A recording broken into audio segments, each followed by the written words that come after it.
Hello everyone, this is Gary and today we're doing another life skills video. Now the way in which these videos work is this. There are three sections. This first section gives you a broad outline of the subject and the topics it will be covering as part of that subject. The middle section then deals with the meat of the subject, the detail, and I have found it best to do that through a series of slides. And then the final section is just a quick summary of what we have covered. Now, in case you miss anything, all the detail that you hear and that you see in this video is also set out in the description box below, and in addition there are some links to other relevant videos.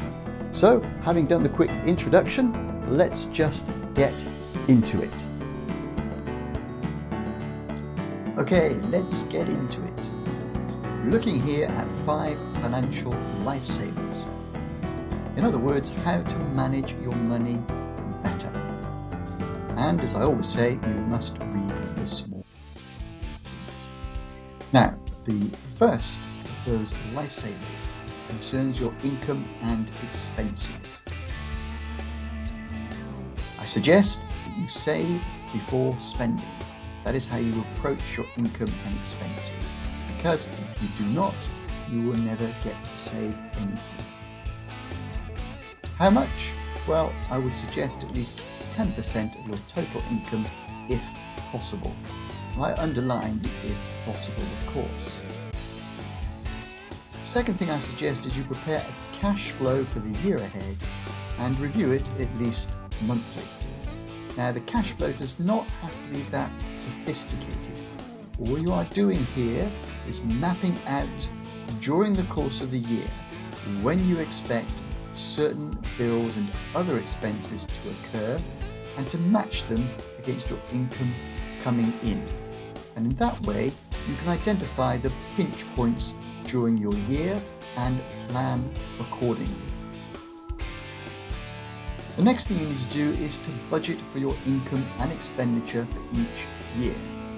Again, that's not too difficult or sophisticated a job to do.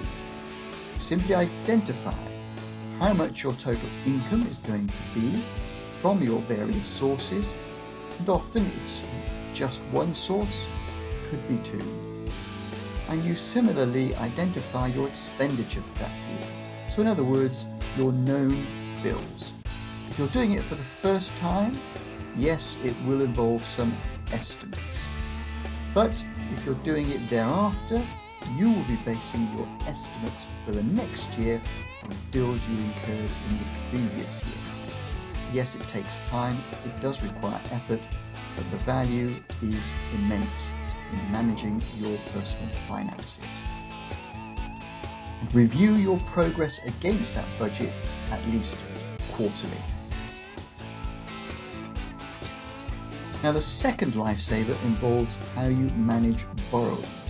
In short, avoid it if possible. Again, I stress if possible because I know in reality, often to simply get through life you need to borrow money. But your aim must always be to avoid that credit and to make sure you are not in debt. So clear down those credit cards every month. In fact, that's your top financial priority when it comes to borrowing. Make sure you do not roll over those balances, because the interest charged on those credit cards is enormous. It is not worth suffering that. Try, if you can, to clear down those credit cards every month. And in effect, use the cards for cash flow only. You use the cards because you need to pay for something for which you do not necessarily have the cash in your wallet at the time, or simply because you do not have the cash in your bank balance at the time, but you will. Do not use the credit cards for things that you cannot pay out of your cash at least the following month, because of course you're trying to clear down those credit cards every month. And you prioritize that. You prioritize clearing down any loans, debts or mortgages. that is your top financial priority in the context of borrowing and simply surviving financially. The third lifesaver concerns investments. Now, I appreciate not everyone has investments. Investments will arise only if you have been successful in saving, and then you need to do something with those savings. I appreciate, as I've said, that does not apply to everyone, but your objective is to get to that position if you want to stay on top of your finances and your financial future. So what kind of investments? Well, unless you are a real expert, do not do it yourself. Invest in managed or diversified funds, and there are plenty of investments available that would do that for you. The key is to find an independent financial advisor who is going to give you impartial, unbiased financial advice based on your circumstances. In doing so, make sure you find a managed or diversified fund which uses a tax-efficient savings scheme as a wrapper. Because there's no point in investing in something which is going to be overtaxed. You want something that is going to be invested in a wrapper that is tax efficient. So, for example, pensions. Now, obviously, tax-efficient savings schemes will vary from country to country and from region to region. So there's no point in me going into too much specific detail about those. There will be plenty of people, particularly if you have found yourself an independent financial advisor, who will be willing to help you on that. And I would suggest, if you can, when you're saving, diversify your asset class. So in other words, not only invest in managed or diversified funds, but invest in other things as well. So for example, you might invest in stocks and shares through those managed funds and invest in real estate at the same time, so that you have spread the risk, you have diversified. And that is the key to successful investments.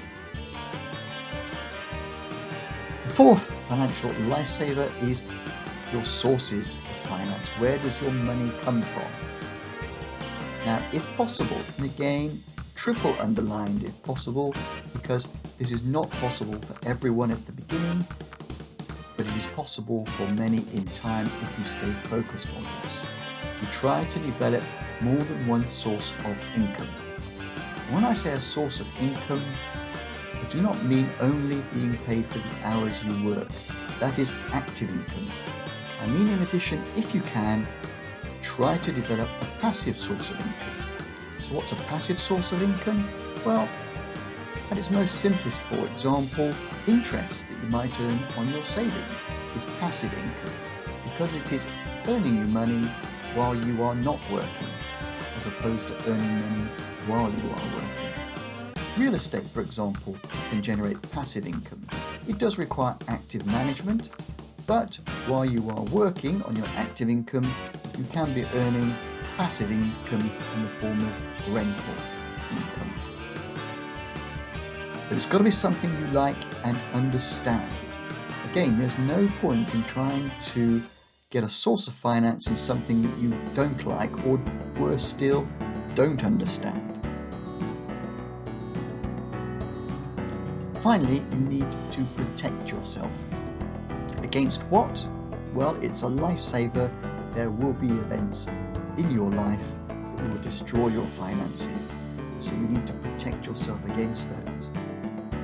Well, what does that mean? It means taking out appropriate insurances.